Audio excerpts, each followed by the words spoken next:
You know these moments when you realize it's been a long time since you felt truly creative.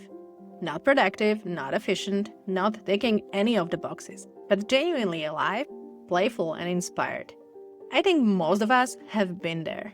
We grow up believing that creativity belongs to the artists, the painters, musicians, writers, people who somehow got the creative gene. But the truth is, we are all born creative. And somewhere along the way, that part of us starts to go quiet. Today, I want to talk about a book that helps us bring that part back to life. The Artist's Way by Julia Cameron. It's not new, it's been around for decades, but every time I return to it, it feels timeless. It's less about how to make art and more about how to reconnect with your inner world, your curiosity, and that quiet voice inside that says, hey, I want to try this, and actually trying it. Julia Cameron calls this process creative recovery. Her message is simple but powerful. Creativity isn't something we learn, it's something we unblock. It's already there, buried under layers of fear, perfectionism, and self-doubt. And this also connects nicely with everything that I talk about in my work, or even my course Restore Balance with Positive Self-Talk. Maybe someone once told you that you weren't talented enough, or that creativity was a luxury, not something practical adults do. And maybe over time, you started believing all that. So you stopped drawing, you stopped singing, you stopped writing. Or maybe you just stopped following your curiosity to create. The Artist's Way gently invites you to take those first steps back. Not by forcing yourself to be creative, but by creating the space for creativity to come back to you. And what makes me very sad is the fact that so many of us carry these childhood scars into adulthood. We struggle to even call ourselves creative, but I believe that Julia Cameron is right here. Everyone is creative, and yes, that means that you are too. These scars were created usually during the school days where kids were shamed by an authority figure, by something related to their creative expression. And when I heard a statistic from Brené Brown, it shook me. Because I've heard these stories over and over from various people, and I can admit today that I am one of them. I am one of the people that experienced it. I remember the moment exactly when I was shamed for something that I drew, and from that moment on, I couldn't call myself creative because I wasn't able to draw nicely. Regardless of how many other creative talents we possessed, we often connect creativity with only one particular ability. For example, in my case, it was drawing. And we let it and this shameful moment define us and unfortunately limit us in our life. It took me a lot of creative endeavors to realize that creativity is one of the most important values and traits that I can bring to the table in so many forms. And as many of these talents are all learnable, creativity is a complex trait and it can be seen as a must. So what actually is the Artist Way? It is a 12-week program in the form of a book, and the core parts are morning pages and artist dates. So, morning pages. One of the main tools Julia introduces is something called morning pages. Every morning you write 3 pages by hand, stream of consciousness, no editing, no censoring. And this is actually my journal, that's why I'm holding it. You don't try to make sense or sound good, you just write whatever comes up. At first it can feel awkward, but with time something shifts.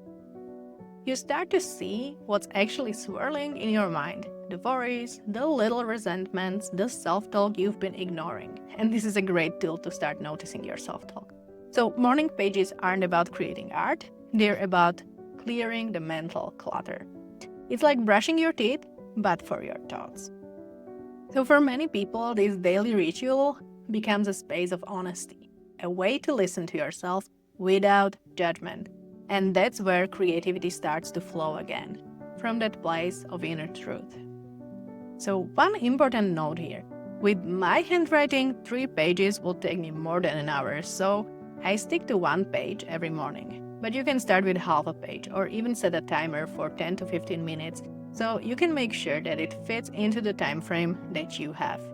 And I have to tell you, I love morning pages and I still do them even after I finish the program. It helps to give your thoughts some shape and some form, and they help you bring so much clarity.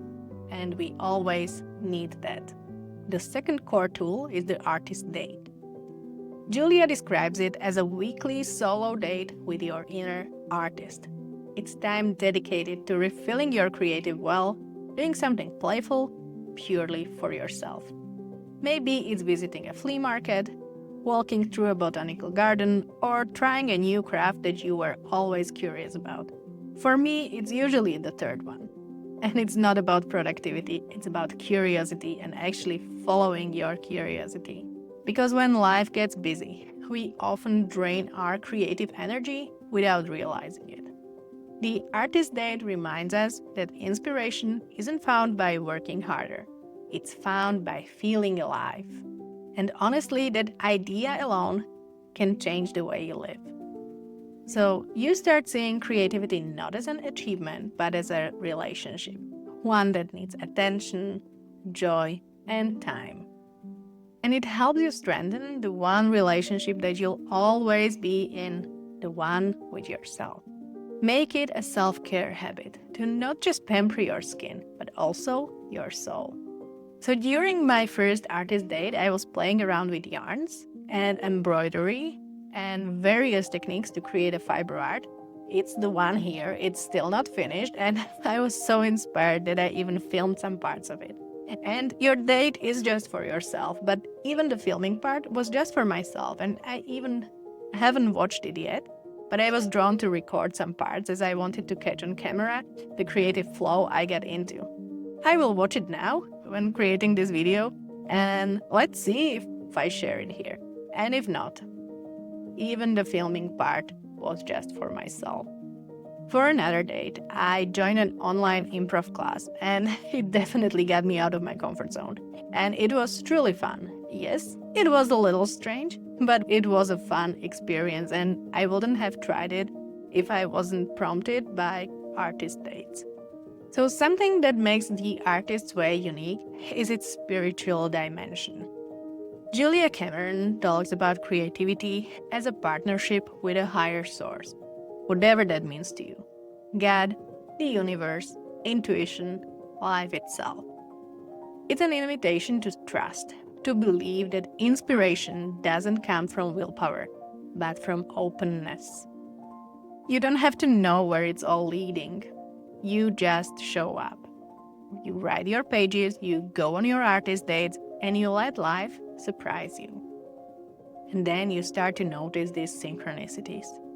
For those of us used to planning, controlling, or striving, that can feel uncomfortable at first. But that's also where the magic happens, when you stop pushing and when you start allowing. So how it actually works. Every morning you write your pages.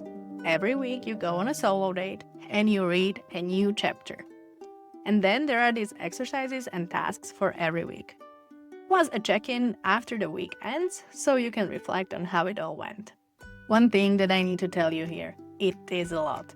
And why I need to highlight this is because I've tried to go through the program myself several times. And honestly, I failed a few of them. I was only able to make it happen this year as I made it a personal priority, and I gave myself permission to take it lightly. Not to pressure myself to do it perfectly or on time. So these are also reminders for you to give yourself space and maybe even allow more time for you to go through the whole program because it truly is a lot. Or just focus on the parts that excite you most, that spark the most joy and make the most sense to you right now in the season that you are currently in.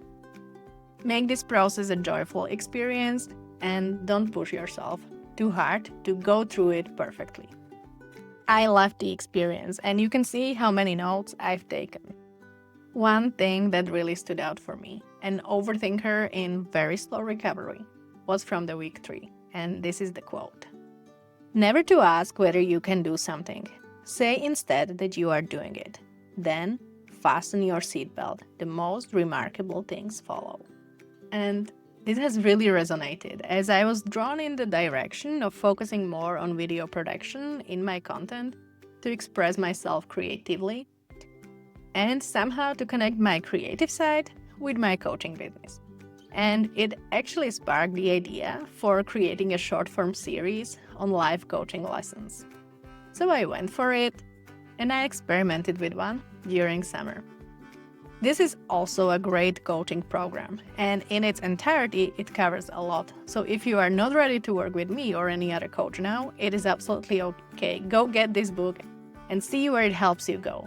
If you're ready to work with a coach like me, who can help you prioritize what to work on and how to close the gap between the life you want and the one that you actually have, check out my coaching program. I'll link it down below. And the first step is actually booking a free breakthrough session with me. So check the link below and feel free to let me know if you have any questions. So if you're feeling called to reconnect with your creative spark, start simple. Grab a notebook and try writing morning pages for a week. Not for everyone to read, they're just for you. Then pick one small artist date, maybe an hour on your own to do something that brings you joy. For no reason at all. And we all need more joy in our lives. And notice what happened.